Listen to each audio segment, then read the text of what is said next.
Assalamualaikum warahmatullahi wabarakatuh. Pada kesempatan ini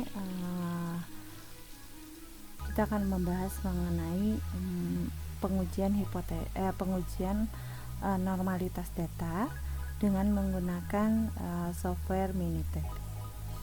Kita lihat di sini kasusnya adalah misalkan diketahui data penelitian berupa nilai UTS suatu mata kuliah dari 50 mahasiswa didapat data sebagai berikut. Sini datanya nih. Kemudian dengan mengambil taraf signifikansi alfa 5%, selidiki apakah data tersebut di atas berasal dari populasi yang berdistribusi normal. Oke, berikutnya setelah kita mengetahui kasusnya adalah kita buat perumusan hipotesis. H0-nya adalah distribusi data sampel. Nilai UTS suatu mata kuliah dari 50 mahasiswa itu tidak berbeda secara signifikan dari populasi normal secara teoritis. H1-nya jelas itu adalah distribusi data sampel nilai UTS suatu mata kuliah dari 50 mahasiswa berbeda secara signifikan dari populasi normal secara teoritis.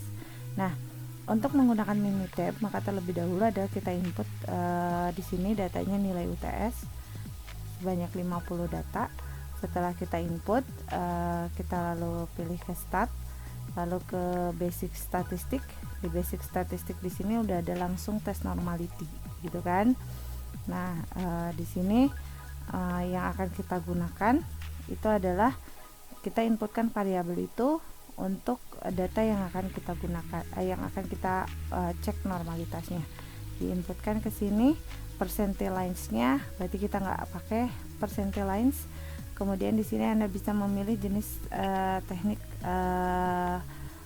analisis uji normal yang akan Anda gunakan, apakah Anderson-Darling, Lyon-Zeiner ataupun Kolmogorov-Smirnov.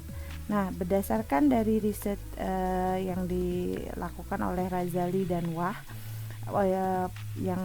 yang disajikan dalam suatu artikel berjudul Power Comparison of Shapiro-Wilk, Kolmogorov-Smirnov, Reverse dan Anderson-Darling Test yang diterbitkan pada Journal of Statistical Modeling and Analysis pada tahun 2011 itu menyatakan bahwa dalam keempat teknik uji ini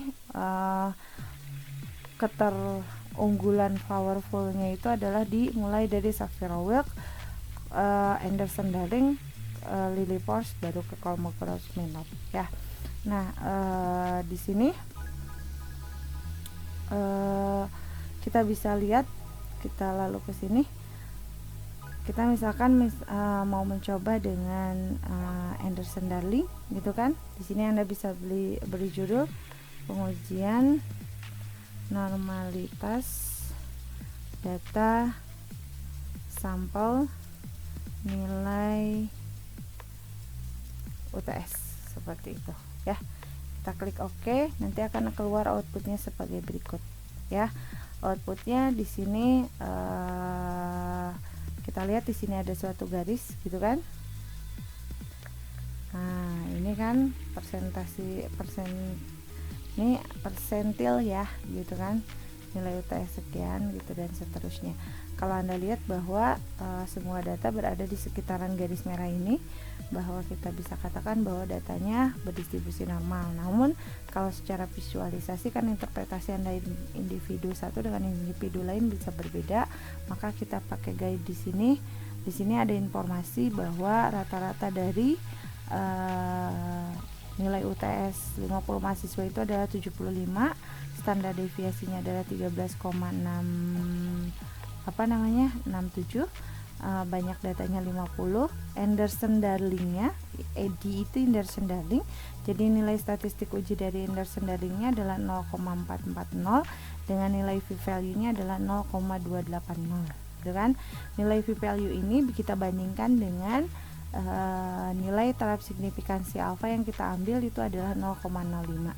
Nilai p-value ini lebih besar daripada 0,05.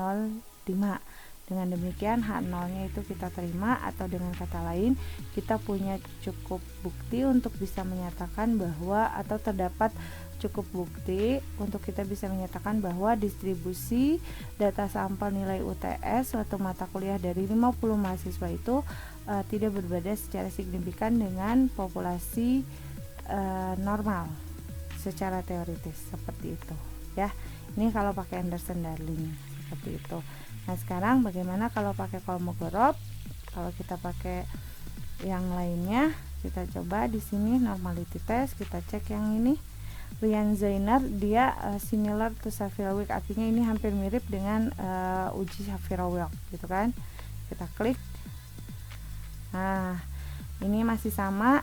Di sini nilai statistik uji Ryan-Zeiner-nya itu adalah 0,987, nilai p-value-nya lebih dari 0,10. Artinya nilai p-value-nya itu tidak kita ketahui dengan tepat, beda dengan tadi Anderson-Darling. Oh, p-value-nya adalah 0,280. Tapi kalau di sini nilai p-value-nya hanya dikatakan lebih dari 0,1 gitu ya. Nah, di sini kita lihat 0,1-nya itu kan lebih dari alfa gitu kan. Dengan demikian bahwa kita bisa nyatakan nilai p-value itu lebih dari alfa, sehingga kita menerima H0 ya, menerima H0. Dengan demikian kita tahu bahwa si data sampel ini tidak berbeda secara signifikan dengan populasi normal secara teoritis. Nah, sekarang bagaimana kalau dengan Kolmogorov-Smirnov? Nah, untuk Kolmogorov-Smirnov pun sama ininya. Di sini nilai Kolmogorov-Smirnovnya adalah 0,075, nilai p-value-nya lebih dari 0,150 gitu kan, 0,150 gitu kan.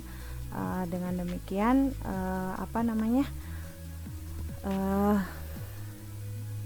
dengan demikian bahwa kita tahu H0-nya diterima, yang menyatakan bahwa sama-sama dia berasal dari populasi yang berdistribusi normal gitu.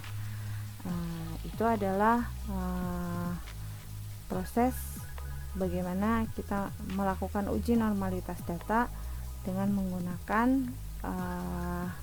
Minitab, di mana pada Minitab ini seperti tadi kita ketahui ada tiga teknik yang bisa digunakan, yaitu pakai Anderson-Darling, Ryan-Zeiner yang similar dengan Shapiro-Wilk, atau dengan Kolmogorov-Smirnov seperti itu. Oke, saya rasa cukup sekian. Terima kasih, semoga bermanfaat. Wassalamualaikum warahmatullahi wabarakatuh.